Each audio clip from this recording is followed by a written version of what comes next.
Hi, are you sick and tired of paying hundreds of dollars a month for cable or dish? GNR TV is your answer. These guys have an incredible 100% legal product that is a cord cutter's dream. For as low as $25 a month, you will get over 400 HD channels, including all major sports packages, pay-per-views, premium movies, and entertainment. To get started, all you need is a streaming device, such as an Amazon Fire Stick, internet, and a desire to save a ton of cash. No contracts, no credit checks, no hidden fees. I myself have been a subscriber, and I must say this service is amazing. To learn more, search GNR TV on Facebook or Instagram, and I will also be posting a link on my pages to check out on my podcast website. Lastly, for first-time subscribers, use promo code SIR30 to save $5 for your first month. GNR TV, streaming done right. Let's get slicing and dicing with Sir Sturdy horror fans. On this podcast, you will hear me and a guest do some movie reviews, random funny horror chats, and whatever else comes to mind. So tune in, kick back, relax, and always remember, I'll see you in your nightmares. Well, just Jason's mask.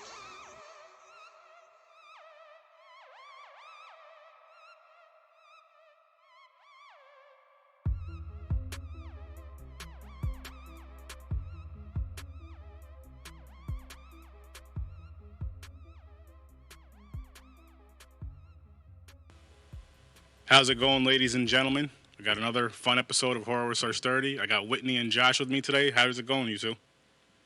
Hey, what's going on? I'm real excited about this one. Another Red Summer Massacre conversation and just some horror fans getting together talking some horror. So, yeah, absolutely. Now, Josh, did you come up with the idea of the Red Summer Massacre, or was it like a team effort type of thing? It was actually a team effort between me and Whitney at first, and then it was actually a Halloween fan film, which is funny enough, kind of odd that we went from a Halloween fan film to Red Summer. And what it was, the Halloween fan film was actually, well, I can tell you because it's not going to happen right now. So the fan film was pretty much, we were going to have this girl that was obsessed with John Carpenter's Halloween and wanted to become Michael Myers. And interesting. So it was going to be a female Michael Myers, like a copycat killer. Yeah. And she was going to make these people believe that Michael Myers was real and everything, and it was going to become this big thing. And yeah, then Red Summer was born, apparently. That's cool though. I do like that idea of a copycat Halloween killer. I think that, hey, maybe you could do it sometime in the future. Yeah, it would be fun. It's just, we got so many fan films now, and I just like doing original pieces. Like it's fun if we could do it. I don't have an issue with fan films in general. It's just it's so overdone now. With the fan films? And yeah, the fan films is so overdone, and it's just, which I don't have a problem with because I sit down and I enjoy every one of them, mm-hmm. And they put a lot of heart and stuff into it. It's just, there's so many original stories that you can tell. Oh yeah. And my brain just doesn't work like fan film wise. Like I know I can make a good fan film. At least I would hope so. But there's so many original stories. I have nightmares, man, that can make good horror movies. Okay. I like that's what I like to hear. You ever thought about doing like an anthology type of horror? Actually, yes. I was working on one a while back. I can't remember what I was calling it. I think it was called Neon Nightmares. Mm-hmm. And I had wrote some of the actual segments in it. It was about this disc, like a CD. I was bringing back the old days when CDs was popular. But the CDs of this band called Neon Nightmares. And whoever listened to this CD would put these people in sort of like a dream state, and that dream state will make them have nightmares, and when they wake up from their nightmares, they committed some kind of horrible crime, Ooh, or they would have robbed a bank, or they would have murdered someone. And I had, and after each episode, the CD would get passed along to somebody, like somebody throw it in the trash or something like that, and somebody would find it. That's interesting. That's real interesting. I like that idea. Yeah, that's. Hopefully, I can get back to it, but I've just been so busy. Yeah, busy's good though, man. Busy's great. Oh, it is. Yeah, it is. So how is it working with Whitney? It's fun. She has brought a lot to the table. I couldn't imagine doing it with anyone else. That's cool. Aww. I'm gonna ask you that same question, Whitney. How's it working with Josh? It's definitely been a pleasant experience. It's so refreshing to sit down with someone who has the same passion and love for horror that you share, and that's exactly what Josh has. So for us to sit down and talk about our thoughts and put it all together, it's just really been a fantastic experience. That's always the best to hear that. I love when I hear that, when people work together and actually enjoy working together. You're not doing it because you have to. It's like, okay, I'm really enjoying working with this person. Like we have the same goal, but we're enjoying it together. Not, fuck, I gotta come in and see him again. Damn. Yeah, absolutely. And I'm sure that this isn't going to be the only film that we're going to work on together. I'm sure that we're going to be lifelong friends from this, and I'm sure that we're going to work on many more together.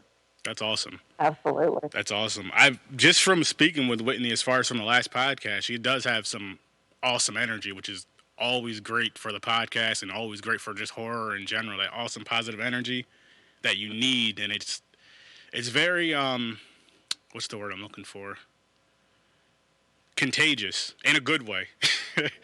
Yeah, it is. Like I really do like seeing that, and I like seeing how the Red Summer Massacre, how the group has grown, and everybody really seems to be involved and really wants to see this come out. And I think for us, as far as our group goes, every single one of us has that same energy. We're just very lucky in the sense that we've been able to get a really good group of people together, and they're, like you said, they're happy about doing this project. They want to be involved, and that just makes for long shooting days and that kind of stuff so worth it. Yeah, I can imagine that. And then just seeing the other fans, like from my standpoint, seeing the other fans that are just kind of watching in on what you guys are doing, what you guys are coming out with. I think that's real cool too, how they're really, really involved in that and want to be involved in that any way, shape, or form. Yeah, and I think it's important to involve, the fan base, because me or Whitney or Zach, we couldn't make a movie without the fans. Mm-hmm. The fans is what is driving us to. If it wasn't for the fans, Red Summer Massacre will not get made, because I have put my heart and soul into this, and I'm sure Whitney has too. And it's just nice to see everyone, coming involved into the film. And that's why we made the group. That's why we made the page. So everyone that is a member of the group or likes the group or whatever will see, the progress that we've made, and we can get them involved, and, we can have giveaways and have fun with everyone, because the fans in the horror community are unique people. Oh. And you don't normally find that anywhere else. And they love what they love, and they love horror. And without the fans, horror movies wouldn't get made without the fans. Very, very, very true on that. Very true on that. And again, as far as from a fan standpoint, it always feels good with the indie films and the fan films, how you guys make sure you involve the fans, even with the indie go-goes, like, hey, you can get your name in the credits, you can get a Blu-ray or whatever the case may be, but as a fan of that, it makes us feel good that you're actually a part of something coming out. Like, it really matters, the fans helping out with that, versus like a big budget movie. It really doesn't matter if we go see that movie or not. It does in a sense of ticket sales and box office sales, but it does it in a sense of that movie actually coming out and all. You know what I mean? Like it's gonna come out either way. Yeah, absolutely, and it's really important to me, and I'm sure Whitney and everyone involved feels just the same, that we don't want to price gouge people. Mm-hmm. And I feel like, without mentioning any campaigns or whatever, some people do price gouge. Like, why would you sell a Blu-ray for $60? I don't get it, because as a fan, you got to take care of your fans, and yes, you need to make your budget, but we're going to be selling our Blu-rays for $30. It's the same price that you would probably get it at Walmart or something like that. Mm-hmm. I'm not going to sit here and double charge people for stuff. And it's fine if that's what you want to do and people are willing to pay that. That's fine. But also, I'm a fan myself.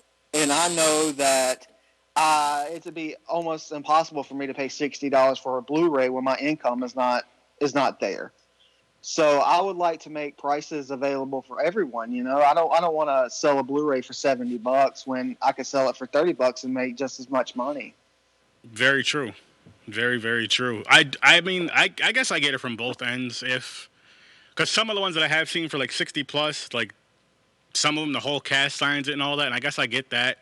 Because if you look at it, especially if they have a couple names in there, you figure if you buy the Blu-ray and then you go get it signed, it's going to cost about $60 just for that Blu-ray and then to get it signed from that one or two people, versus if the whole cast signs it. But if it's just the movie itself, nothing, like no extra perks with it for $60, I think that's a little bit much.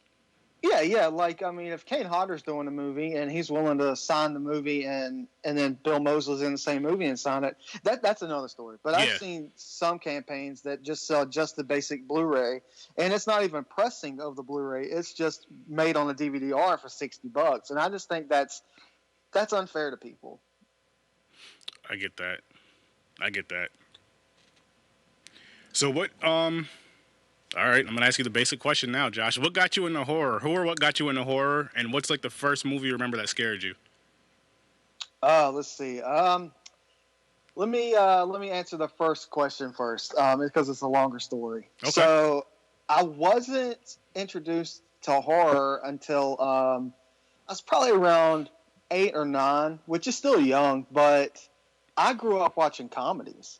And now, comedy and horror goes hand in hand. I think that real comedians can make great horror movies. I mean, look at Jordan Peele. Yes. Look at Bill Hader. He just got out of It Chapter 2, and he's a comedian. I mean, they're doing really good stuff. And I grew up, man, watching Abbott and Costello and the Three Stooges, all the black and white comedies, and it wasn't until I was introduced to the macabre sort of comedies when I started watching the Munsters and the Addams Family. That was my introduction to the macabre side. Like, it's so funny. Yeah, exactly. It's like, it's the macabre sort of comedy, but it's different. It's its own breed. And, I was watching all this, and then I got introduced to the Abbott and Costello films where, that meets Frankenstein, and Abbott and Costello meets The Invisible Man. And I would watch these films, and it affected me in this way that not a lot of films do.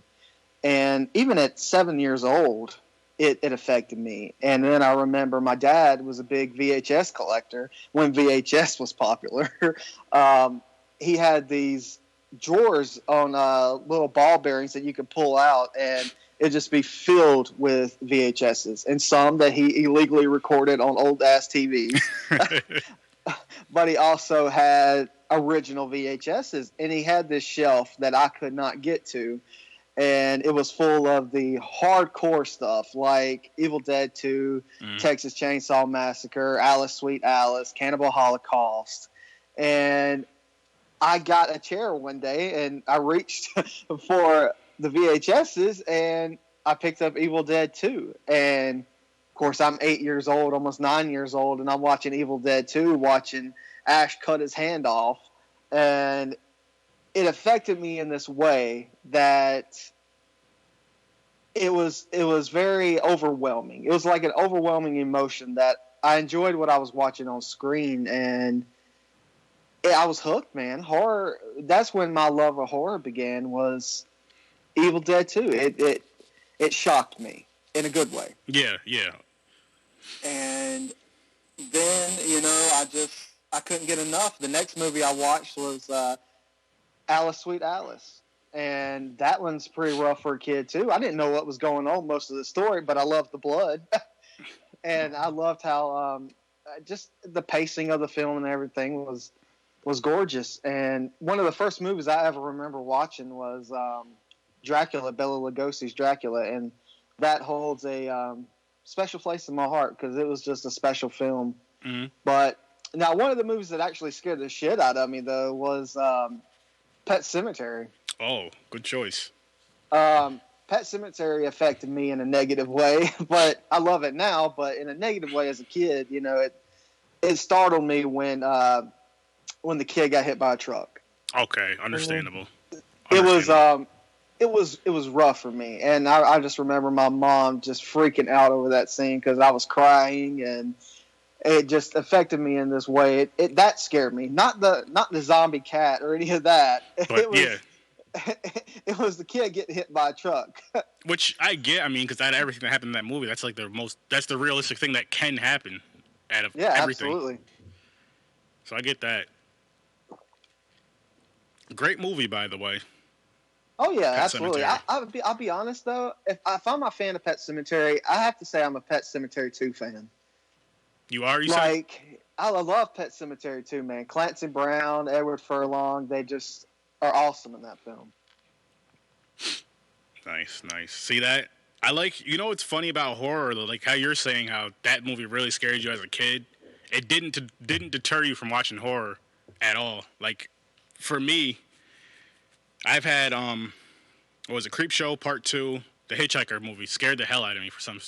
I look back at it now and laugh, but that scared the hell out of me as a kid. But I would still want to watch these movies with my older siblings and cousins and all that. Like it didn't deter me from watching them. It's just like, okay, I might have to sleep with the lights on. You might have to walk me to the bathroom, but I'm still gonna go watch these freaking movies. And it just now it's like, I mean now. Obviously, I still love it. I have a podcast for it, and it's just, I don't know. It's just so cool and so rewarding being able to watch these movies and then getting people like you two on here and going to these cons and meeting so many people, just not just the celebrities, but the fans in general. We all have that same interest of horror, even if you like different. Like my favorite genre is slasher. Some people like paranormal. I like it all, but my favorite is slasher. Everybody has like their own favorite little subgenres of the horror. But at the same time, we'll all come together to watch a horror movie just because it's horror. Yeah, and that's the beautiful thing about horror, man. It's like you can live in Texas and I live in North Carolina, but at the end of the day, I think we're going to be friends because we have so many interests and so many movies that we love. And that's the beautiful thing about horror that I don't think a lot of genres have. The horror is its own special thing, and I think that's why people like Kane and Bill Moseley and Tom Savini, they all gather at these conventions to celebrate horror because they know they wouldn't get anywhere without their fans. And it's just really rewarding to see things like that happen and people coming together. And they have clubs that people go to that watch horror movies, and I think that's awesome because it's nothing like talking to a buddy that loves horror films. I know. One of my best friends, he moved out to Colorado about 2 years ago now, but we grew up watching horror together. All the freaking I still remember the weekend I bought Friday the 13th when it first came out on DVD. Yeah. And we were too young to drink and legally buy alcohol. So what we did was we went and got the movie and got a bunch of candy, chips, and Red Bull for the week and just binged that the whole freaking weekend. And it was just great. I love times like that, where you're a kid, even as a kid, you go to the video store, rent a movie, and you go back and watch it with your friends and whoever, and it's just, it was just so cool. Back then, as far as renting the movies, you're like, oh wow, you just look at the movie cover. Oh, this looks like a cool cover. Let's go watch this, and that was it. That's all it took was the movie could have sucked, but the cover was amazing. And I think that's funny because it's like all the 80s and the 70s films, they all had cool covers. It doesn't matter if it was a bad movie or a great movie. They all had great covers. And you just don't get that nowadays. Like, of course they have, you can find covers out there that are really cool, but it's nothing like the 80s, man. The 80s had all the best VHS covers. I wish they still lean towards that. I get it because the whole streaming aspect of everything, which is good and bad. The good thing about it is, hey, I want to watch this movie. It's on Amazon Prime. I really don't have to go anywhere. But the bad thing about it is it's like I have Amazon Prime, Netflix, Hulu. I have no idea what the hell. I have a million choices to watch. I don't know what I want to watch. Then you end up not even watching a damn movie because you're like, it took you 2 hours to find the movie. You're just like, I'm over it now. Forget it. Versus the video store. I mean, I'm just throwing out a random number out there. Say there's 50 horror movies. You have those 50 movies to choose from. And on top of that, as a child, your parents are like, okay, you have 10 minutes to pick out a movie, and we're leaving. So it's like, okay, I got to choose something. Yeah, and then you get to the counter, and then your mom argues with the person because you have a late fee.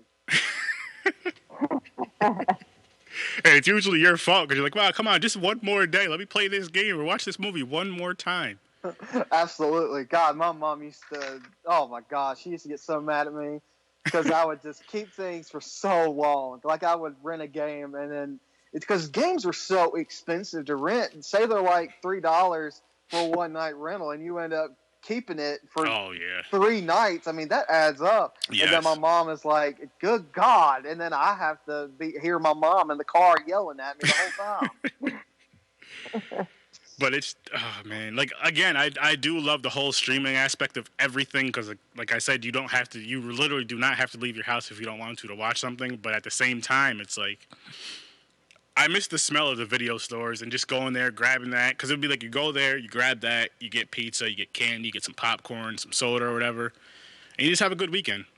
And you're getting together. Yeah. And at the same time, you're getting together with people too, like your friends or family or whoever.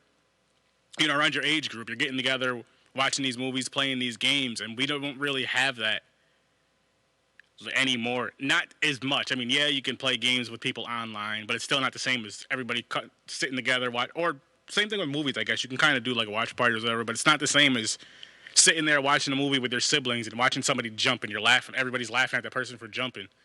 Or, you know, everybody's scared of the damn movie, but nobody wants to admit it. Like, are you scared? No, I'm not scared. I'm fine. Turn the light off. Yeah, exactly. Or you're accidentally falling asleep, and then they're like, "Are you falling asleep?" No, I'm watching the movie. Funny story about that. With I wasn't a kid then. When the Friday the 13th came out in 2009, my brother and I went to go see. Here's a real funny story with this. So it came out on Friday the 13th. It came out in February, and I only remember this because for whatever reason we couldn't go see it that Friday. It was me. I call him my brother, my best friend, but you know, whatever. Lives out in Colorado now. And then my cousin and my brother. So we all go to see this movie together. And we go to see it on Valentine's Day. And this is the only time we've done this. The only reason why, like, me and my brother, right? My brother and my cousin went to go inside. Me and my brother went to the other side. We paid at separate windows just because it was Valentine's Day. And usually, if one of us, you know, like if we're all going, like, here's the money, you just pay for all the tickets or whatever. But because it was Valentine's Day, I was like, yo, I'm going to this window, you go to that window. Not only that, but we left a seat in between us. I was like, we're not sending the wrong message. But so we did that weekend, and then like the following weekend, we went to go see it again. And I'd already seen the movie, so I was dozing off. And this asshole was throwing candy at me. Scared the shit out of me. I was like, what the hell was that? And he's like, you falling asleep? I was like, no, I'm wide awake. He's like, well, I was just hitting you with candy.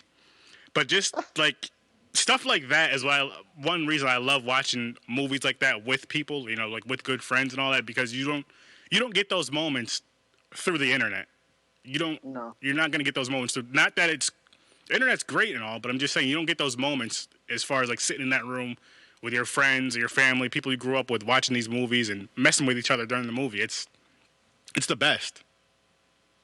Yeah, absolutely, it is. I've had some really good times going to the Blockbuster and movie gallery, and we still have a family video around here. Really? But they never really have anything anything good. It's like it's a dying format. Video stores are dying out, and it's really sad. And I'm glad that some of them are coming back, like for the nostalgia aspect of it. But they're not getting business, and it really sucks because it's memories, you know. Mm-hmm.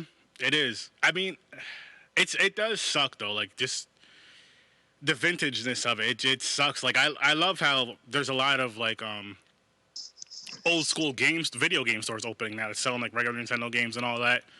But they keep up. The thing with them is they keep up with the times. Like they'll sell from, say Atari all the way up to whatever's out now, like PS4.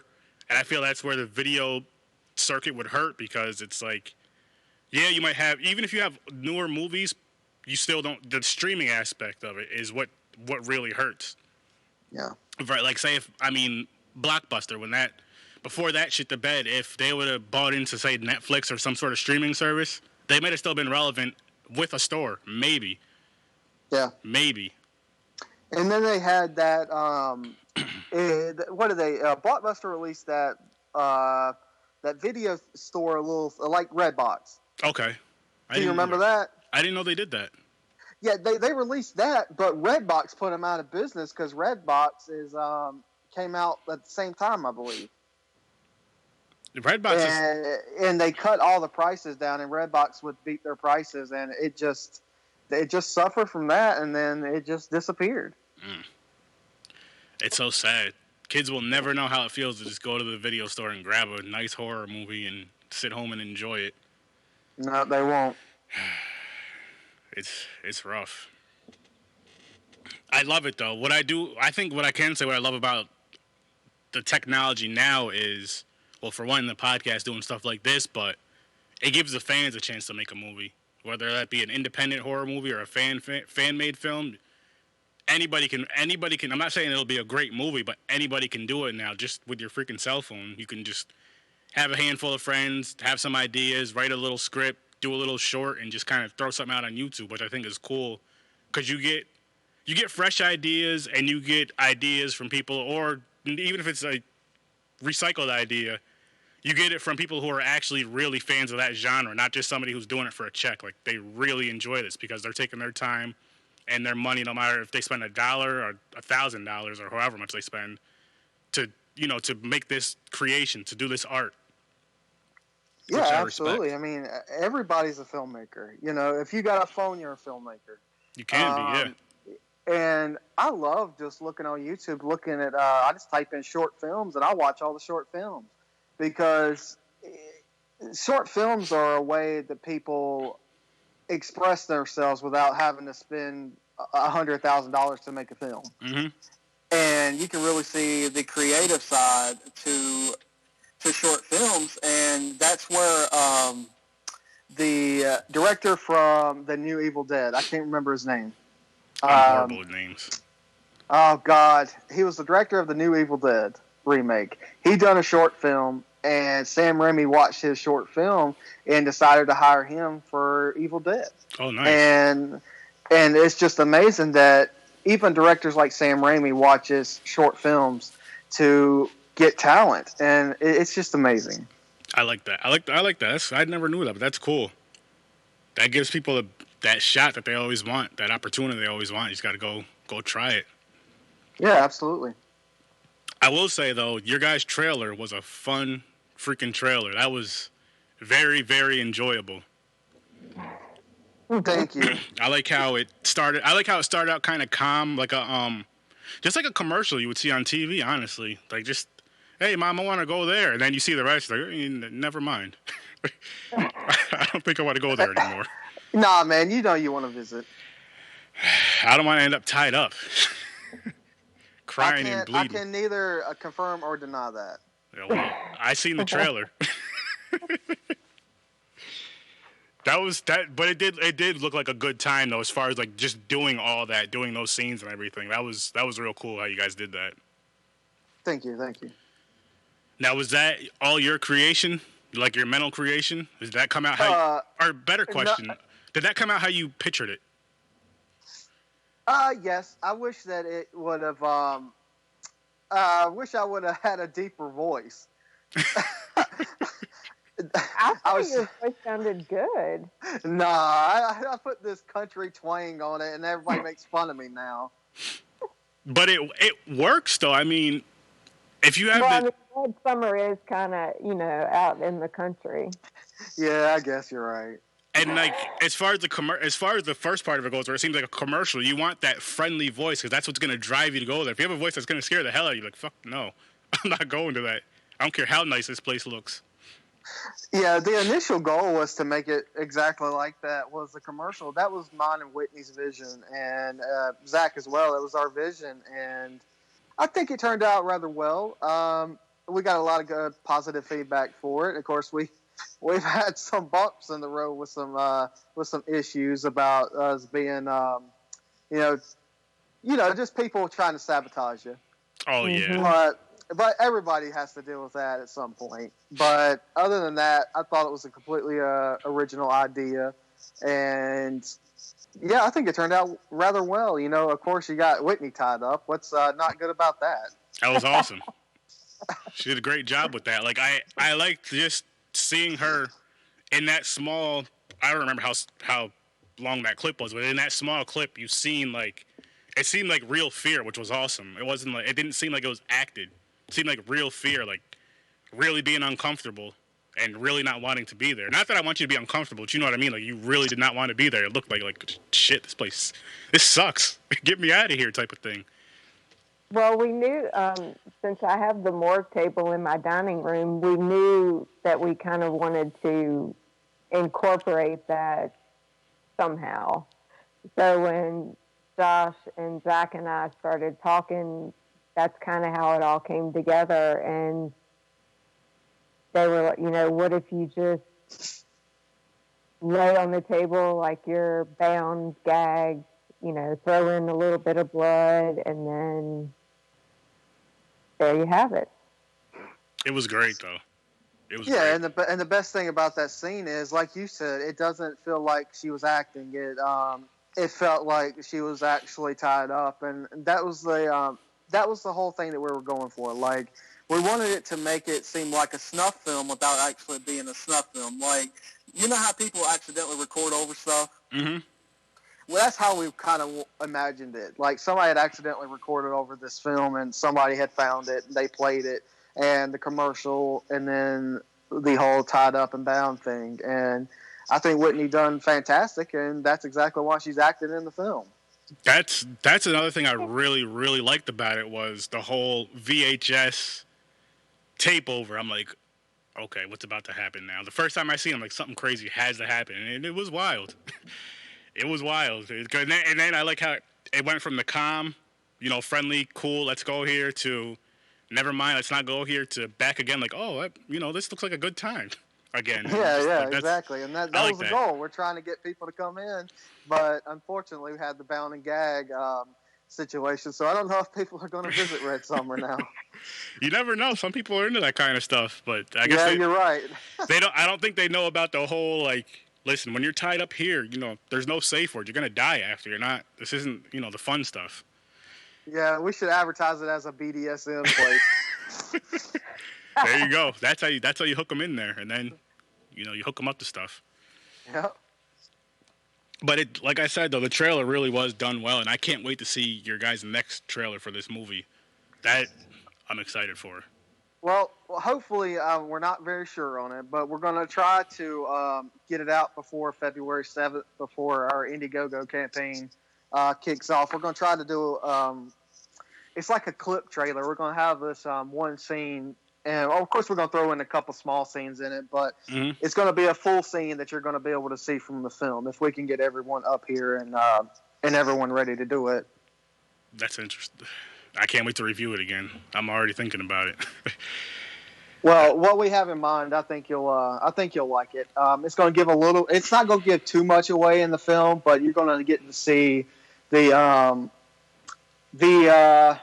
going to go ahead and tell you that we have 3 witches in the film, and these 3 witches, you're going to get to see at least 2 of them, and you're going to get to see Crystal Cleveland act a little bit, and you might get to see some of the outside of Red Summer and inside of Red Summer, and we're working on getting a sign made right now, so Nice. It's coming together.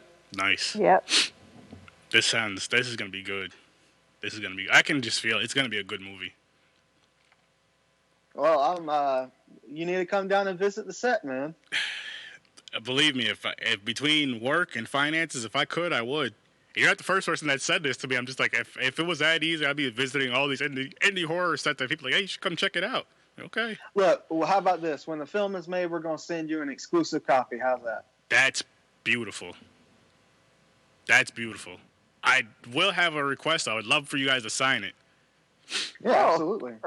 That's just one thing. I remember going to like a bunch of cons and stuff, and when I do buy the indie films, I'm like, were you involved in this movie? Yeah. Can you please sign this? And they're always, are you sure? Yeah, you're involved in the movie. I want your signature. Of course. Yeah, absolutely. I love it. If it's art, I love horror is my favorite genre, hands down. And I just love the community. Everybody's so freaking friendly, which almost seems weird because we watch the most wild, weird, fucked up, violent movies you can think of. But yeah, then, exactly. You get somebody that watched Cannibal Holocaust, and then you get somebody that is just the nicest person. Yeah. Like, hey, you hungry? You need something to eat? Yeah. Like, I don't eat people. And I had told, when we talked 2 weeks ago on the podcast, that once we finish, that we'll be doing the convention scenes to get word out there and that kind of thing. So you'll definitely have to meet up with us. Oh, definitely. That's at a con. Yes, that has to happen. That definitely has to happen. Meeting up at a con or cons, because those I love that freaking atmosphere. It's like the best atmosphere. Awesome if we could even get it to possibly screen. Yes, that would be amazing. I'm working on that right now, actually. I have a few people that asked us when we finished filming to send it to them for a screening. So there you go. There's actually a con that I go to every year. I've been going for the past few years now, but seeing as now I started to pay attention more, they do they have a film fest there. I just found this out. I think I just found this out either this past October or last October. I don't remember which one it was. I was like, oh shit. I was like, when did you guys start doing this? They're like, we've always been doing this.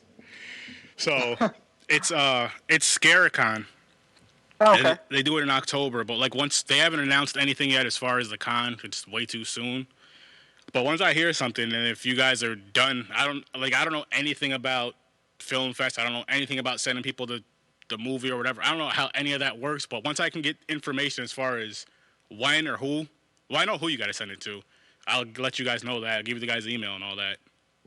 Okay, great. But it's like I said, as far as like when, I don't know how any of that stuff. I'm just like the connect guy. I don't know how anything else works. I'm like, here. I got message last week about entering into a Canadian film festival. That's awesome. That would be cool. Yeah. You know, Aaron, you can always put up a big old screen in the backyard and screen it there. Me? That would be awesome. Yeah. Oh, that would be cool. That would be cool. I really can't wait to see this movie and like what's gonna happen with it. Your guys' ideas for it, and just because what I liked about this trailer too is, again, you got the friendly, you got the crazy, and you got the friendly. I'm like, so I know something wild, real wild's there's gonna be no shit moment in this movie. Probably plenty of them, which I love those. It's like, holy shit, what the fuck? Why is she going in there? Type of deal. And it's gonna be wild. We got a few oh shit moments in the movie. Those are always the best. And then I even like the ones where people complain about all the time, where the killer's upstairs and you run upstairs. I'm like, I don't know why she's running up there, but I get it because you have to for the movie. Because she just runs out the front door, the movie's over. So yeah, let her go upstairs and get killed or whatever. And this movie's gonna have the best of all elements in there. It's going to be, some of the slasher gore, and then it's going to have some of the monster, and then kind of like a slow burn psychological mindfuck. That works. That works for me. And lots of blood. there's gonna be a lot in here for everyone. So it's gonna. If you're a fan of a monster film, then you'll be a fan of this. If you're a fan of a slasher, you'll be a fan of this. If you like stuff like Midsummer and The Witch, you'll love it. It's the best of both worlds, and I think with all three of our heads combined, it's gonna be insane, man. Like, we got some scenes in there that is gonna be throwbacks to Texas Chainsaw Massacre, and all kinds of films. It's gonna be insane. I can't wait. I cannot wait. So what got you into the whole directing thing, Josh? Well, the thing is, I never wanted to be a director. It was always, the plan is for me to be an actor. And I took theater in high school, and I really enjoyed, acting. I loved making people laugh and everything. And a chance came for me to start directing a play. I think it was a Peter Pan play.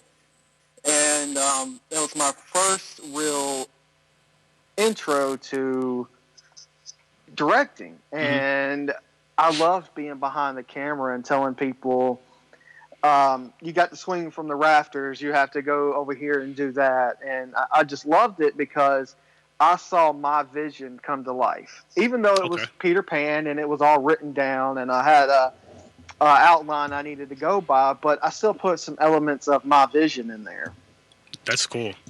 And so after Peter Pan, that was my first semester of theater. I directed Peter Pan. And then I kind of took, at my second semester, I became a kind of, I don't want to say alumni of theater, but I was able to kind of do what I wanted to, sort of thing.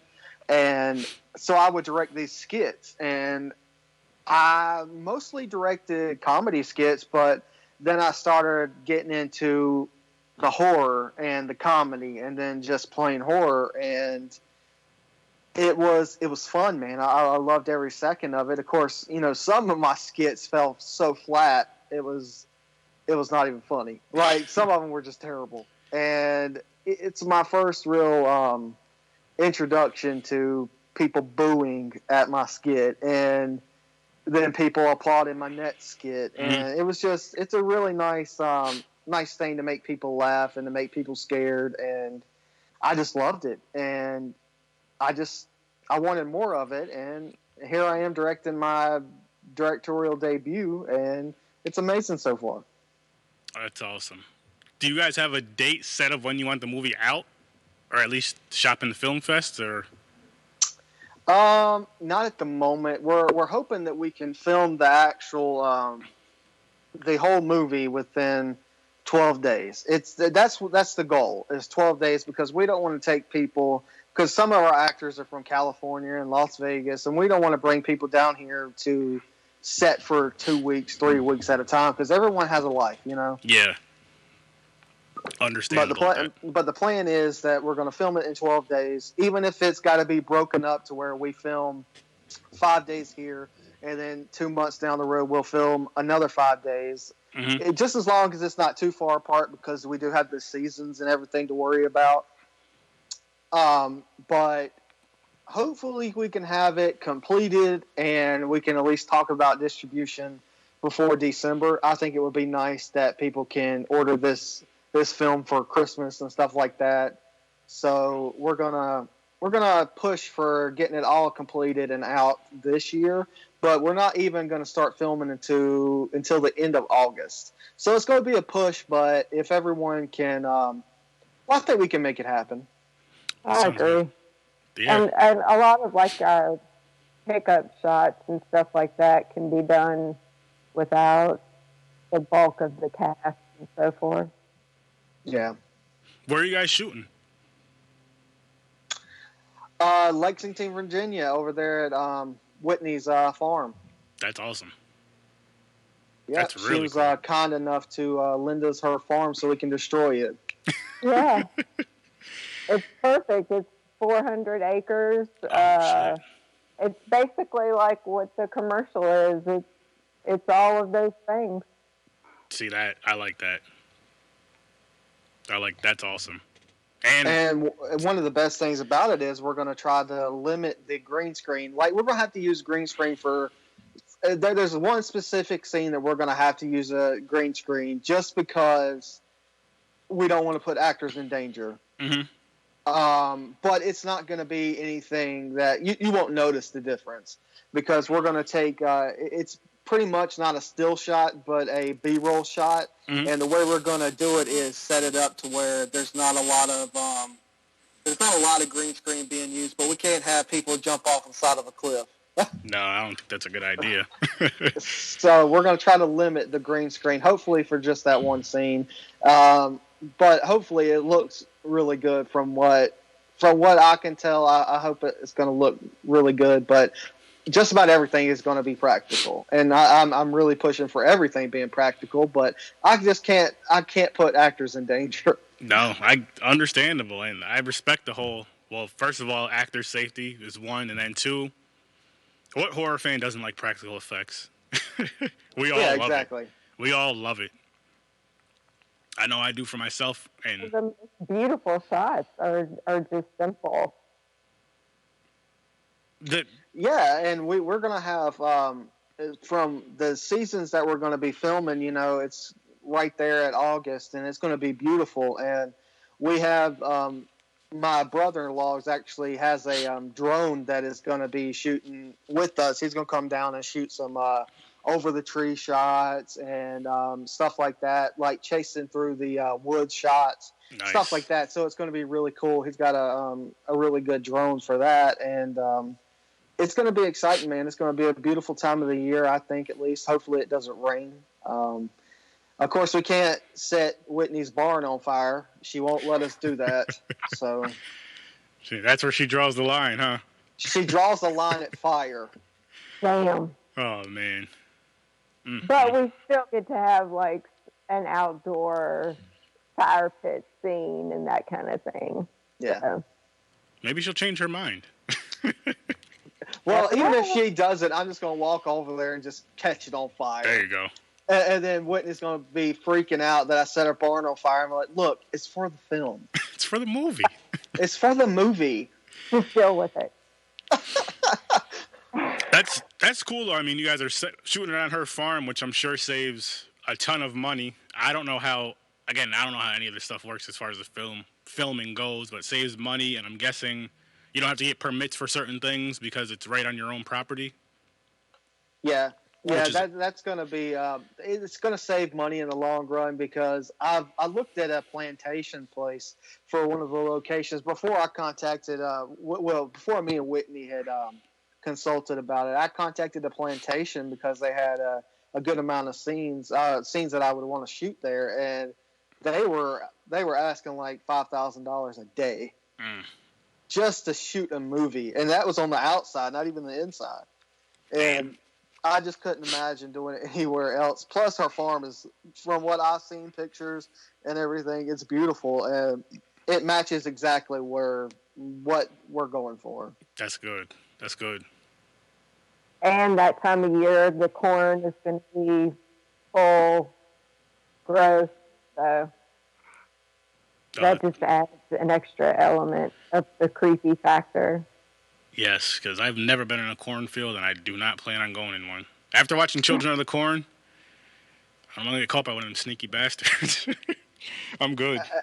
Hey, after you watch Red Summer, you're not going to want to go into a cornfield either. See, No. that's what I like, though. Like, I like those movies that really, even though you know it's not real, like Jaws, for example, that scared a lot of people from going in the ocean. I mean, sharks are real. They really do kill people here and there, but something like that, or even, I'll say, to an extent, maybe as a kid with your imagination, Friday the 13th, going camping, going in the woods, just like, you know what? It's nighttime. We're going to stay inside now. We're going to behave. But in the morning, we'll go out there. I love that. I tell you a movie that scared the shit out of me when it comes to cornfields. It wasn't even Children of the Corn. It was Signs. Oh, I haven't seen that in a while, but yes, I can see why you say that. I mean, regardless of if you believe in aliens or not, Signs was a terrifying movie. I agree with that. It was strange. Yeah, exactly. Damn, when did I see that? I got to see that again now. It's such a good movie. It really is. Any horror fan would love Signs. It's one of M. Night Shyamalan's best. He's brilliant. He is, yeah. Do you have any other movie ideas up your sleeve yet, Josh? I'm sure you do. Yeah, actually, that we have God, I'm working on a bunch of things. So we got Red Summer. Hopefully we can film that this year. And then I have a film that I actually had written the script for. The script is complete. And it is actually getting looked at by a representative that has worked at Troma. Okay. And a lot of people have heard about this, but it's called The House That Eats Flesh. Interesting. That so that one's completed, but haven't filmed yet. So, but my next film is actually going to be another movie that me and Zach have been writing called Cannibal Road, and that one's pretty much a kind of wrong turn-esque movie about a road in Ohio named Cannibal Road, and it's actually a legit road, but unfortunately nothing bad happens on Cannibal Road. It's just a long-ass road. But in our film, it's going to be a massacre, and it's pretty much centered with 3 people, and it's going to be fun. So I'm excited for that one too. Nice. And I just got to get past Red Summer. yeah, no, I get it. And that sounds interesting too, because those wrong turn movies, they're just for the kills alone, they're fun movies. They're real fun movies. Are. They start going downhill later in the series, like any other freaking franchise. But yeah, I still watched every single one of them. I've heard they were making another one. Yeah, they are. I believe, it's crazy. I believe they're actually being shot in Ohio. I could be wrong. Really? But yeah, they're supposed to be doing it. I don't know if they started or not yet, but I'm real interested in that. Oh, okay, interesting. I didn't know they were filming in Ohio. That would be cool. I mean, it'd be cool if they film it on Cannibal Road too. They're taking my idea pretty much, I guess. No, but Red Summer is the main one that I'm excited for because the stuff that we have come up with is unlike anything else. At least I have seen in film. It's going to be wild. If you're a fan of monster movies, slasher movies, it's got it all, man, and it's going to be brilliant. And we're talking to some people about coming in for the film as well. It's going to be awesome. That's what I like to hear, though, man. Like I can't wait to see the vision on screen. I can't wait to see I can't wait to see the next trailer. Like that's how excited I am. But I can't wait to see the actual movie. And I'm just like, oh shit, I was just talking about this with these guys. Now look. I think it's going to be a real experience.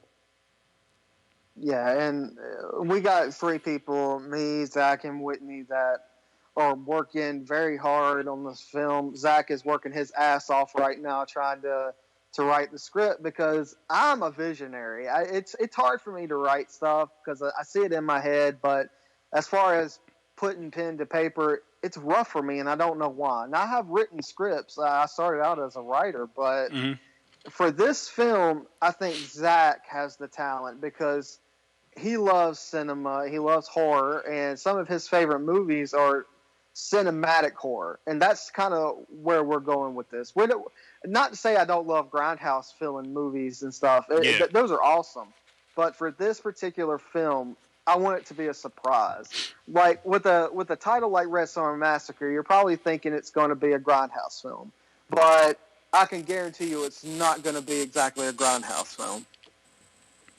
Just from the shots from the trailer, I was like, this is beautiful. Just the cinematography. I always just noticed that. I mean, I guess it's obvious. You notice that like right away. I'm like, this is shot really well. And then I like how it got, again, with the recording over, how it looked kind of gritty and grainy, but it's supposed to for that. And it worked so freaking well. I was like, oh, yeah, I'm in.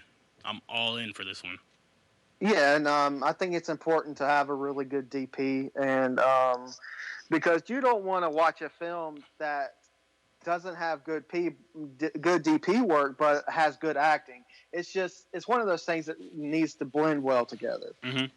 And it's really important. I don't care if I have to pay $6,000 to get a DP down here. I want the movie shot well. And I respect that. I really do. Because that's we got a few people that we're looking into. One of my friends from down here in North Carolina wants to do it, but we also I'm looking into Derek Huey, who has filmed Teacher Shortage, and which is our producer Samantha. It's her boyfriend. So okay. We're gonna look into him as well because he's done some really good work. So. Oh, that'll be good though. I really can't wait to see what you guys put together and future projects as well. But Red Summer Massacre, I know that's like the main focus right now. But I also know, as just me from being a podcaster / YouTube, the things I do on YouTube, you'll have like a certain idea. You're like, okay, like for me with the trailer reviews, like, all right, I'm getting ready to do this trailer. But I have like 10 other ideas in my head for either an episode or something. I'm like, okay, just focus on this one though, Aaron. Slow down. It gets crazy sometimes because like I'm the type, like, again, like I told you guys in the beginning of the episode, I'm more of like a freestyler because if I write things down, it gets way too jumbled, as crazy as that seems. Versus if I just kind of think of it, as jumbled as it is, somehow I make it make more sense in my head than I do pen to paper. Way more sense in my head. Yeah, and I have a really bad issue with getting myself overwhelmed. It's like, oh, I have a good idea for a movie. Let me write this down. Oh, I have another good idea for a movie. Let me write it down. And then I'll get caught up writing 3 scripts at the same time, and it all blends together, and it just becomes a mess. So right now I'm trying to teach myself how to slow down and do one thing at a time. Mm-hmm. And luckily that we have a really good team that's working on Red Summer that everyone is helping each other out, and I think that's really important. Yeah, I think that's really good. That's real awesome. That's real awesome of that. And as far as you said you're writing like 3 different scripts at once. Sometimes that could be a way to do an anthology, though. You said they kind of blend together at some point. Just don't think of it like that when you're writing it, and then like, oh shit, you know what? This could be an anthology. You put that to the side. Yeah, absolutely. It would be nice to do an anthology. If I do an anthology, I would love to have Whitney write a scene or the one episode, and then Zach write another episode, and I write another episode, and we put it all together and make an anthology movie. I think that would be awesome as well. I do too. And even jumping off your guys' idea of the Halloween, the copycat killer. Yeah. Kind of doing an anthology with that. You have Halloween, you have Friday the 13th, you have Nightmare on Elm. Just different. If you wanted to go that route of, somebody who's obsessed with these horror movies, I think that'd be fun. That'd be fun to see on screen. That's actually a really good idea. I like that idea. That would be real fun to see. I just throw ideas out there. I don't have the talent to do it, so I'm like, okay, I need to at least see it. But I think that'd be a fun thing. But Red Summer Massacre first, I get it, because I want to see. I need to see that. So you guys gotta hurry up, please. We're already writing a sequel. See, that's what I like to hear. And now it's just gonna make me want to see that too. So you need to get them both out.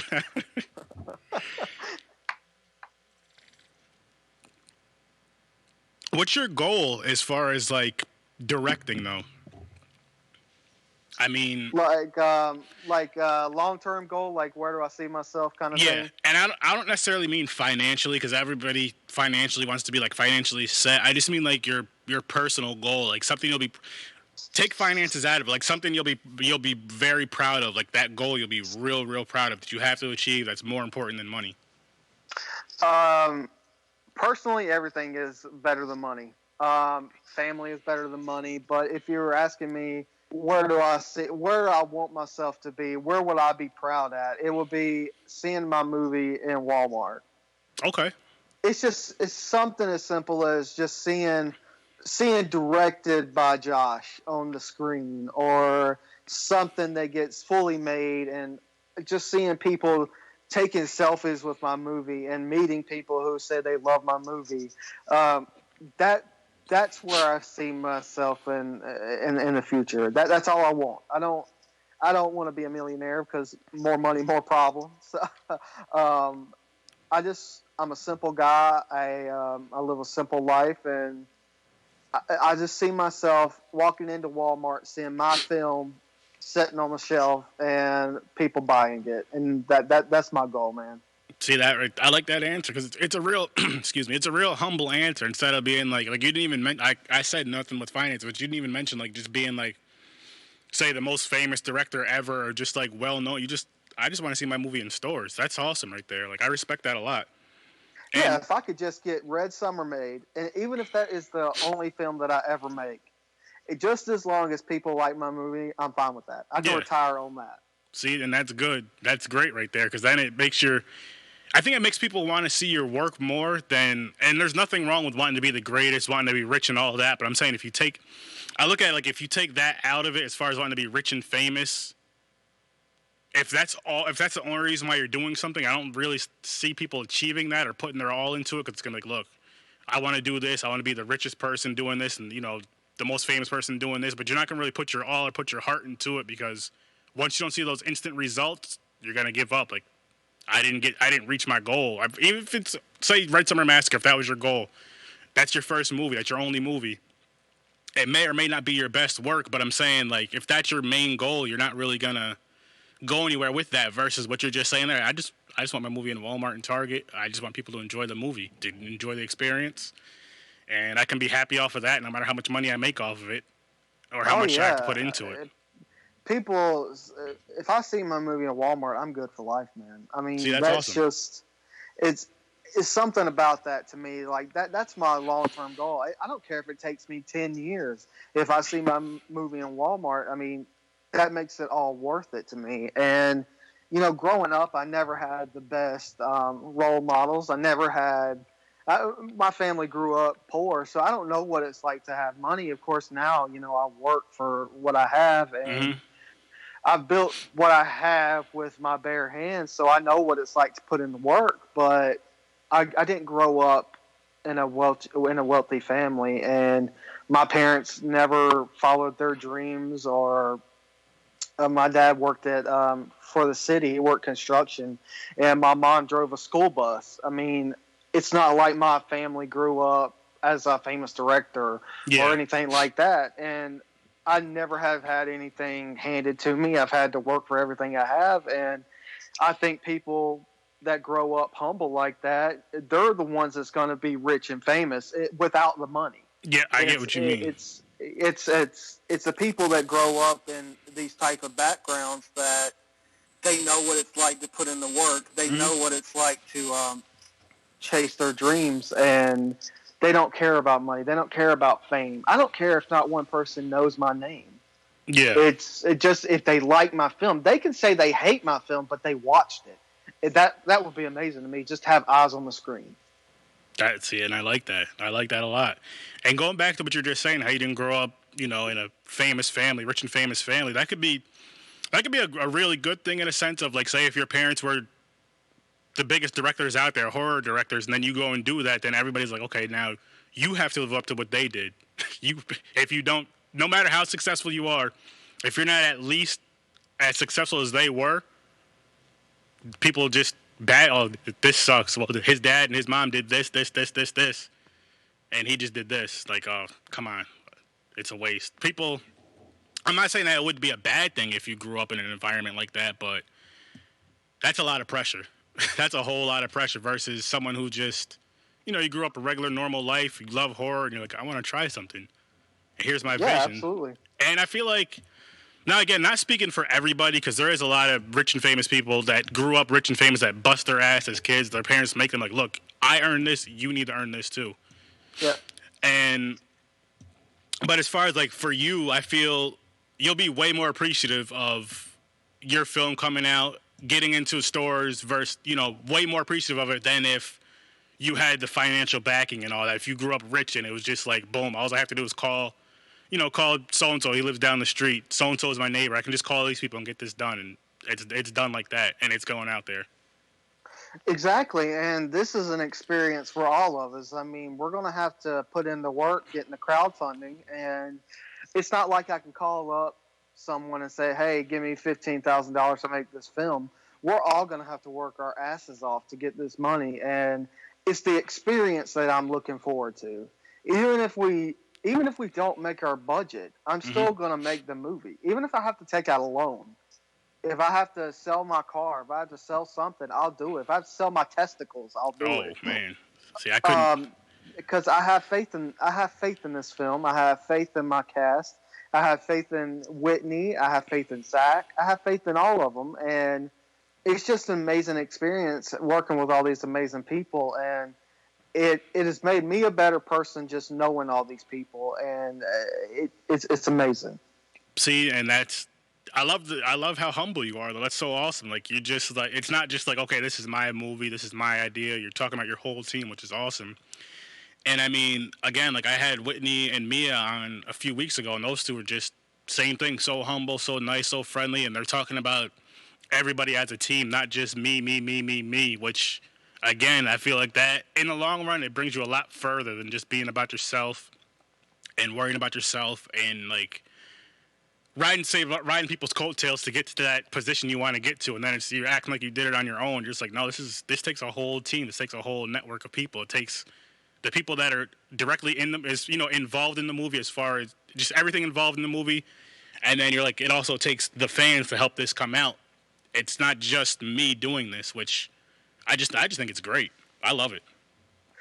Yeah, and one of the biggest things is that everyone is a cog in this Red Summer Massacre machine, because I couldn't do it without Whitney. I couldn't do it without Zach. If Zach decided that he was going to quit tomorrow, I'd be devastated. I wouldn't know what to do. If Whitney quit tomorrow, I wouldn't know what to do. If Mia told me that she didn't want to be in the movie no longer, then it would devastate me. If Brittany or Julie or Crystal told me any of that, it would devastate me, because we have such a powerful team and we all trust one another, and I'm putting faith in everyone, and we're all a gear in this machine. It's not just one of us. We're all working as a team. Even the cast is adding some great info, great backgrounds to their characters.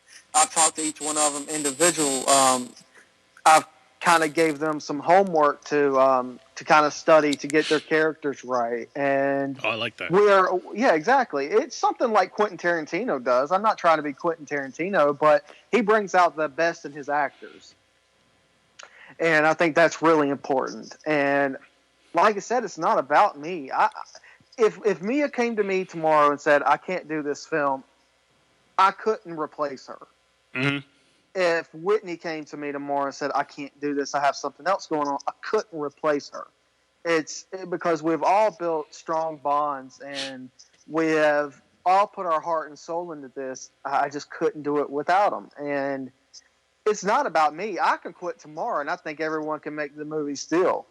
It's not about me. That wouldn't happen. Yeah, I was gonna say, like, I just feel like the vision you guys have, if any one of you guys quit, it's not gonna be the same vision. It's not gonna be the same vision at all. Even if you have the same ideas, it's just gonna change. The energy's gonna change. And I just love how so far I've talked to you three, and you three pretty much in different words, we need each other. And different ways of saying it, we need each other. Like, this is a team. It's just like, I mean, I don't know if you guys watch sports or not, but just like sports. I'm a huge football fan. Every player is just as important as the other. It's a team. If that one player is down or hurt or out because of whatever reason, then that changes a lot of things. And I think you guys, I love it. I just can't, like I said, I cannot wait to see this on screen. And I'm just like, oh man, I don't know what I'm going to say. Probably a lot of swearing, but it'll be worth it. Well, like I said, you'll definitely see it on screen. I don't care if I have to sell testicles, you'll see it on screen. Well, I don't know how many testicles you're going to sell, Josh. You only have 2. Hey, as far as you know. I mean, hey. That right there could be I mean, if you have more than 2, you might as well just bring that to somebody and be like, look, I have a bunch of testicles. I don't even want a lot of money. I just want you guys to back my movie. Look, around here, we have a serial killer called the Testicle Snatcher. Oh. Now, I cannot confirm or deny that I'm that person. But I can sell testicles, trust me. That right there would be a fucking hilarious horror comedy. The Testicle Snatcher. Yeah. That can be even thrown into an anthology one way or another. Right. I would tune in for that. As crazy as that is. That's one thing I do love about horror, though. Like, I know we're joking around and stuff, but it's like, for example, one of my favorite horror comedies is Thanksgiving. It's about a fucking killer turkey. There's no other genre of movie where you can say there's a, like, I'll use Marvel, for example. There's a superhero turkey. You're not really going to be interested in that. But if you're like, listen, there's a turkey that's killing people, you're going to want to go watch that movie. Why? To this day, as much as I enjoy that movie, I have no idea why I watched that movie. And I've watched it multiple times. And I know I'm going to watch it multiple more times, but it just draws me to that. Like, there's no other... Horror is the only genre where it can, like, mix... You can do, like, horror, romance. You can do, you know, the slasher horror. You can do the silly horror. And it's never going to be wrong. It might not be for everybody, but it's never going to be wrong. And that's the only genre where you can do, like, anything with it, and it's never going to be wrong because there's always going to be a fan of it. You can't really say that about anything else. Yeah, absolutely. And Thanksgiving is a great film. It should win an Oscar. I loved it. Again, I have no idea why. Like, I can't tell you what I liked about that movie so much. It was just so ridiculous and funny, and it made no sense, but I can just watch it again and again and again. My wife, on the other hand, not so much. She's not really into horror comedies. But, you know, again, they're not for everybody. And that, man, I think I might watch that this week. I just might have to this week. And that's like one movie that I always recommend people to go watch. That I'm like, all right, do you like horror comedies? And they're like, yeah, watch this movie. There's so many other ones. Like, you have to check it out. I'm like, if you can watch this movie and get through it, you can watch damn near anything. Yep. Oh, man. But yeah, I'm glad you guys came on here. I definitely got to thank you guys for that. I appreciate you two both coming on here. Whitney, for you coming on again. Absolutely. This is It's been a just blast. I feel like I almost feel like I live for that. I wish this was my 9 to 5, just podcasting all day, talking to other horror fans and all that stuff. It's so fun and rewarding. Just people is actually sitting down to take their time out of their day, whether it be an hour, 2 hours, however long it is, just to talk to me about a horror movie. Whether it be their own movie or another movie or just horror in general. Like that's awesome. I'm like, this is why I do this freaking podcast. Yeah, I love talking about horror, man. It's one of my passions, and I love talking to like-minded people. Same here. And I remember being on panels, and like I was on a panel called Horror Podcasting 101, I believe. And one of the first questions that they asked us was, do you make money off of podcasting? And I just laughed. I was like, no. I said, it's not impossible as far as like getting ads and sponsors, but it's rare. It's rare when it does happen. That's one. And then two, it's like, if you're doing something like this, and I mean, correct me if I'm wrong, it's probably similar to the indie film scene. If you're doing something like this for money, you're going to be disappointed. You're not going to last long. I say, as far as podcasting goes, you'll maybe do 4 or 5 episodes. You're not going to see any results, and you're going to quit. You're not going to put your passion into it. If you're doing it as a hobby and for fun, and because you love that, whatever you're podcasting or whatever any type of independent movie you're doing, if you have a passion for that, you're going to love it. You're going to put your all into it. If you make $1 million in it, or if you make no dollars in it, you're still going to keep driving to do that because you love doing it. Yeah, and I know Whitney does some podcasting, and I actually do podcasting. Me, Zach, and one of my friends, Andy, do podcasting at B Movie Drive-In, and Nice. it's terrific fun just talking horror. And I think we have recently talked to Whitney about joining our podcast, and Nice. I think that's it's going to be fun. Of course, we're all busy right now, but eventually we can get together and do another episode, because I think we have about, I want to say, 10 episodes right now, and it's been fun, man. And trust me, we don't make money at all with podcasting. Believe me, I know. I have like 90-something episodes out. I didn't make $1 yet. I spent a bunch of money as far as getting equipment and, going places. Like another cool thing about ScareCon, as a matter of fact, is I started this podcast. This January will be 2 years.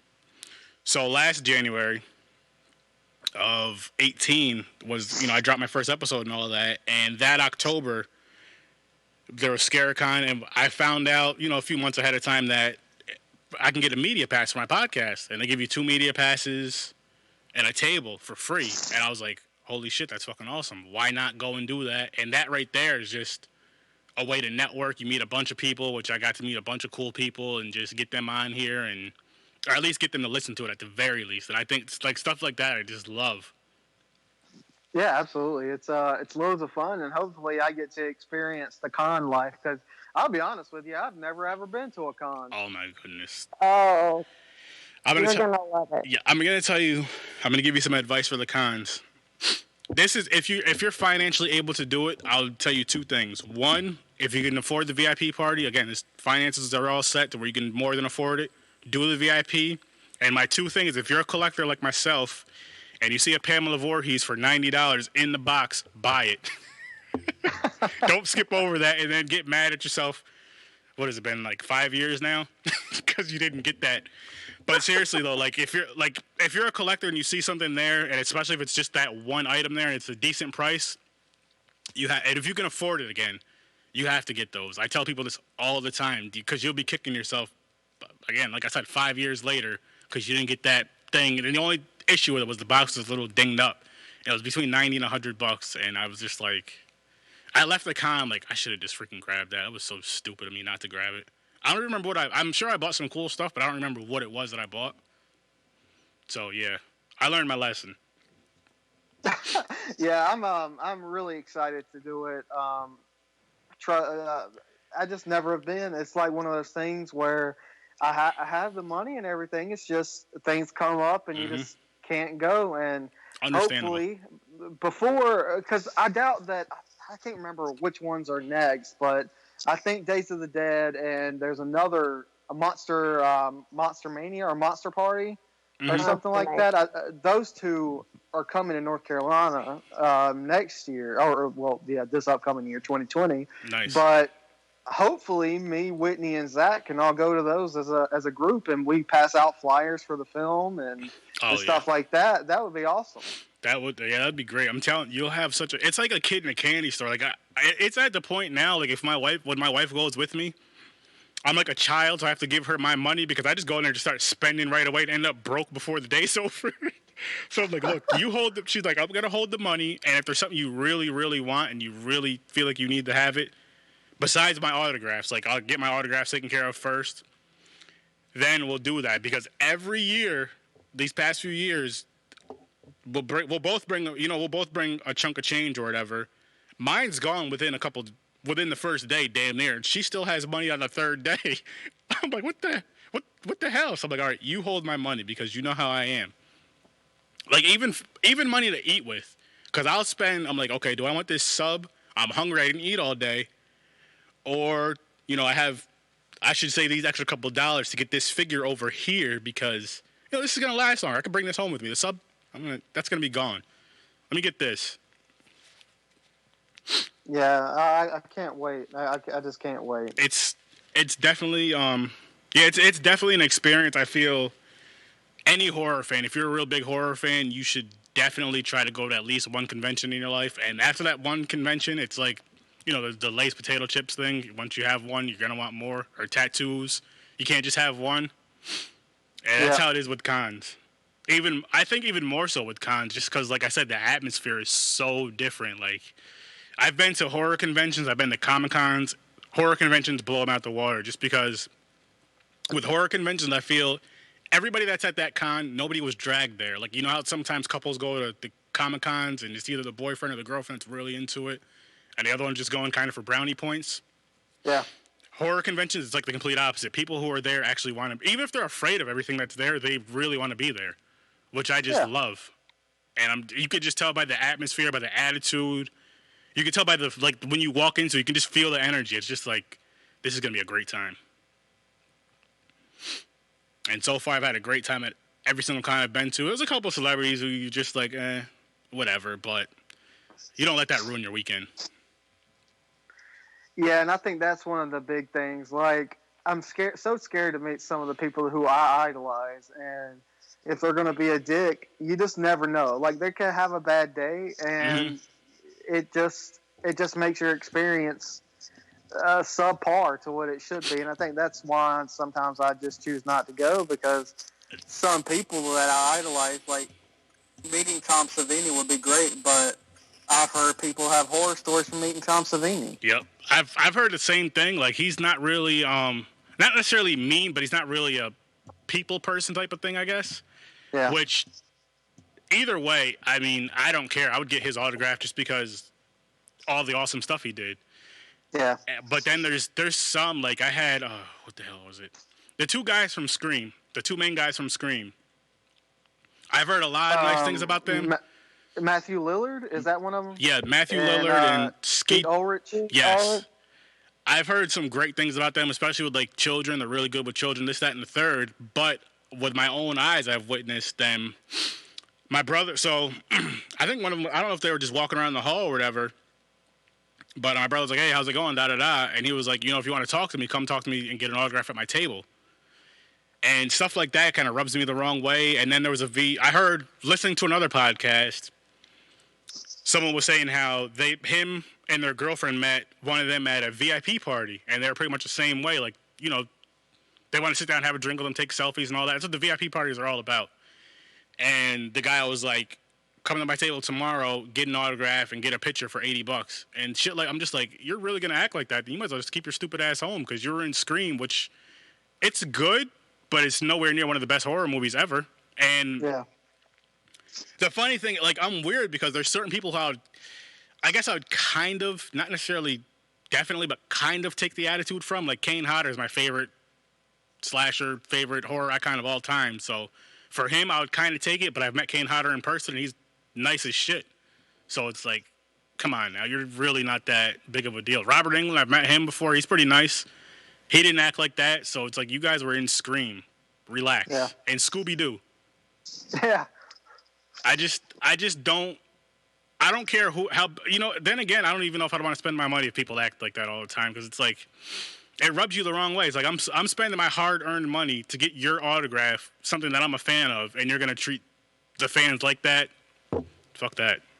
Yeah, exactly. And that's why I make it a point to thank every single person who has liked our page, who has gave us any kind of feedback, because stuff like that, even though I'm not famous, and I could care less if I ever get famous, it's the point of the interactions with people. I don't want people to slander my name, and that I'm just not a mean guy. It's I make it a point to thank people. I tell people exactly how I feel. I'm pretty vocal on Facebook about my hardships in my life and stuff. And I've had people message me saying, well, how did you ever get through this? How did you get through trying to commit suicide and stuff? And I tell them, because I'm an open book, because I want to help people. I love people. And it just sucks the way the world is now, that everyone has to get into politics, and everyone is choosing sides and bickering back and forth, and everyone hates everybody, and it's nonsense. And that's exactly why I love the horror community so much, is that we all agree on one thing, and that's horror films. Yes. And I don't talk about politics ever, but I'm with you on politics are worse than children. I swear, I can get a group of kids that look different races, different everything. They'll sit down and have a great time playing the whole day. You get one of the quote unquote diehard Republicans and what's the other one? Democrats in a room together.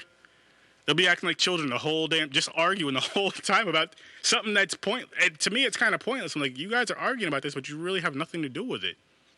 Absolutely.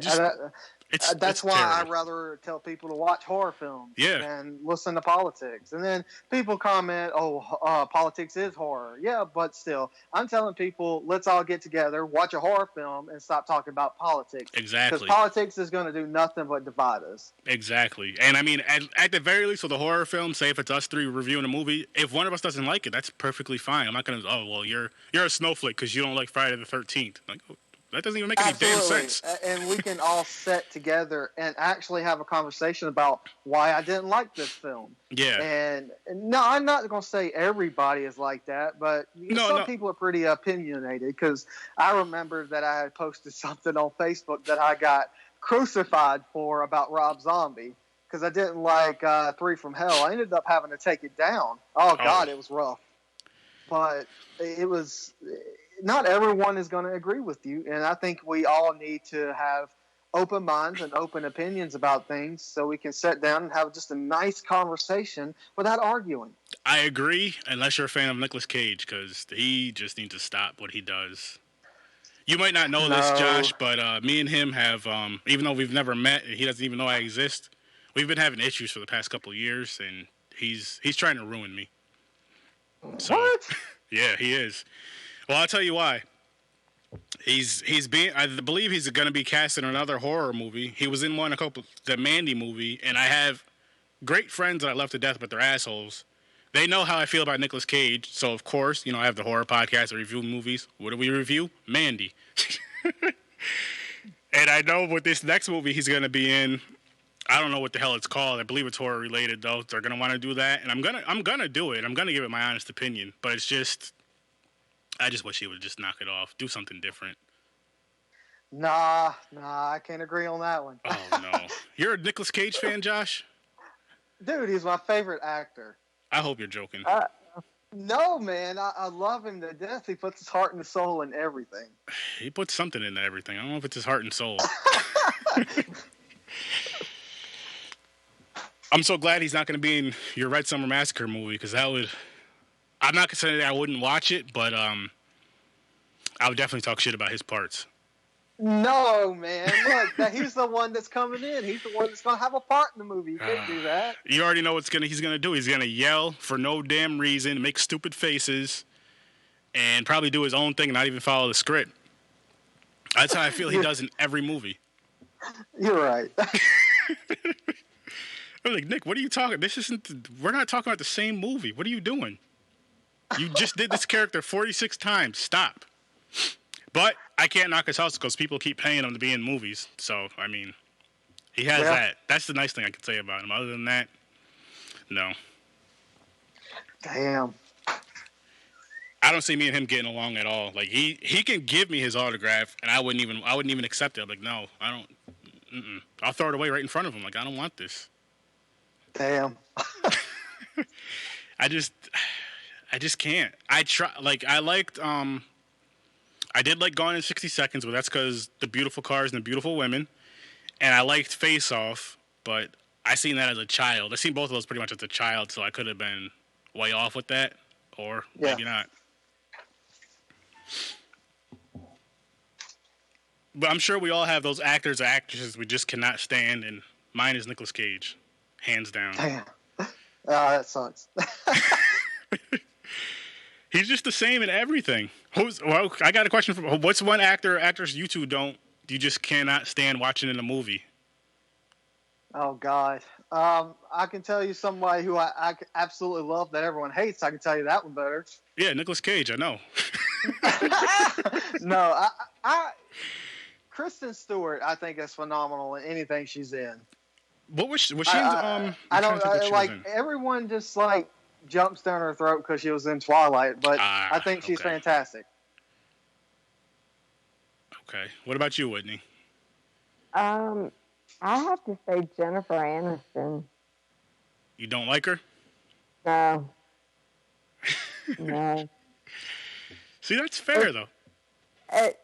It's just something about her, like, she comes across as, like, she's so perfect and, like, goody-goody kind of thing. And that's just understandable. I mean, I don't know. I wish I could not like Nicolas Cage, but it's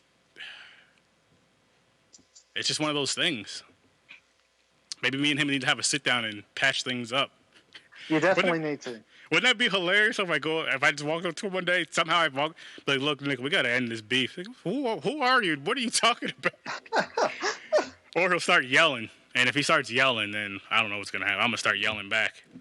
He's going to show you his Oscars. Who did he steal those from?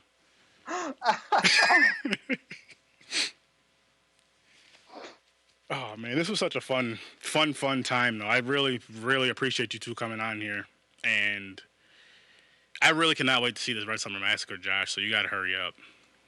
Well, thank you, man. At We're least with the gonna trailer. try our best. Because Yeah. it's so like seriously, it's just from the trailer alone, just from what you guys have told me, it sounds like it's gonna be a really good time, a really fun movie, and a really fan loved movie. Oh yeah, absolutely. Every one of us is fans of the genre, and I think it's going to show in the film.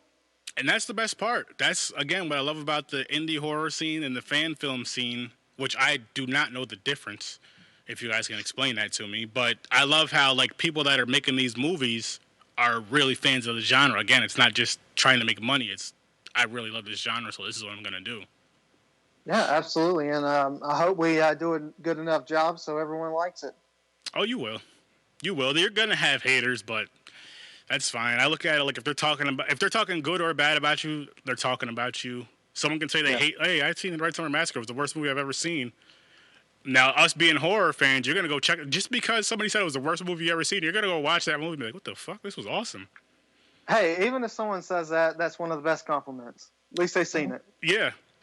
And with me, because I'm so weird, I'm the type of person, if somebody says a movie sucks, it's like the worst movie they've ever seen, I gravitate towards that versus, oh, this movie was fucking perfect. Because when somebody says that movie's so great, it's like my expectations are just through the roof. And it's like, if it's not feeding my expectations, I'm not even going to enjoy it. Even if it's a great movie, I'm like, you know what, this movie sucked.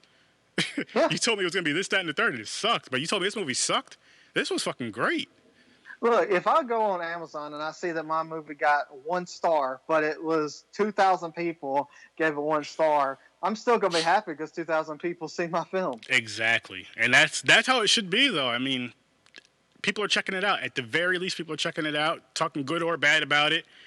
I'd rather them. I mean, I've given bad reviews for movies plenty of times, and I'm gonna keep doing it. But I do rate movies like independent movies and fan films. I rate them way different than I would rate any other type of movie. But I mean, if you have, I like it if a legitimate reason for liking or hating the movie is that's how I am with it. Like if you have a legit reason for hating that movie, cool. Let me tell me why. But I try to say, my brother told me this. He was on an episode a while ago now, but he was like, when you're doing your reviews, like you should try to find at least one positive thing about a movie, even if it's something simple as just like something cool that looked cool in the movie. So I've been trying to get better and better with that. Like with Mandy, with the Nicolas Cage thing, he had a cool tiger shirt on. I did say that. And he wasn't the worst part of that movie. I think I said that too, which, I mean, that's a compliment. For me, Nicolas Cage, that's a compliment. But it was just, what else have I said? Tales from the Hood Part 2. I don't know if you guys seen that. I do not recommend it. I will never tell anybody not to watch a horror movie, though, but I don't recommend it. That movie, the coolest thing about the movie was the guy's jacket in, like, the second story. Stuff like little things like that is what I'll point out. But it was a disappointment. It almost hurt my feelings. It was so bad. Yeah, like I really do hope that nobody gives us 1 star, but I don't want them to. But I would love to see 2,000 people just see the film, and that would be great. You know what it is though? Like as far as I'll say the Tales from the Hood movie, we gave that a -13, but it was because they had the original one. You seen how good that one was, and then it was like the same directors and stuff coming back to do that. You would think that they would have added on to the older story, added on to the older one, or just kind of had similar. They just dropped the ball with it. I think that was the worst part of it. Versus, say, if it was somebody else that had nothing to do with the first one that came out and did that movie and redid it. Even if they did the same exact thing, as much as I hate that movie, I might have liked it a little bit more just because it's like, okay, it was somebody else doing this. Somebody with a fresh idea, but it's the same people that were involved in it as far as directors and all that. I'm like, you guys shouldn't even made that. You should have just let it stay back there. But, and then with your guys' movie, it's fresh idea. You're going to have hardcore fans. Even if you only have, which you're going to have way more, even if you only have 10 fans, you're going to have a shit ton more. You're going to have those hardcore fans that are going to be like, listen, you need to go see that Red Summer Massacre. You need to get it. The movie was awesome. The cast was awesome. It was a fun movie, fun trailer, all that good stuff. It's going to happen. Yeah, I hope so. I know so. It is. I just, Well, thank you. I appreciate it. like I said, man, I can't wait to see it. I'm a huge fan of horror, especially the indie / fan film scene, just because, again, like, it's somebody like me sitting down that has all these ideas running through their heads, and they're actually doing something with those ideas and putting these out there, and they love that genre. It's not, hey, shit, I got an idea for a movie. We have $1 million budget. Let's go do it. It's like, look, I got an idea for a movie. I have a $26 in my pocket. let's go do something. Let's go have some fun with it. Yeah. I know it's more for your guys' film, but I'm just saying, just using that as an example, like in general, like people just go out there and just do something.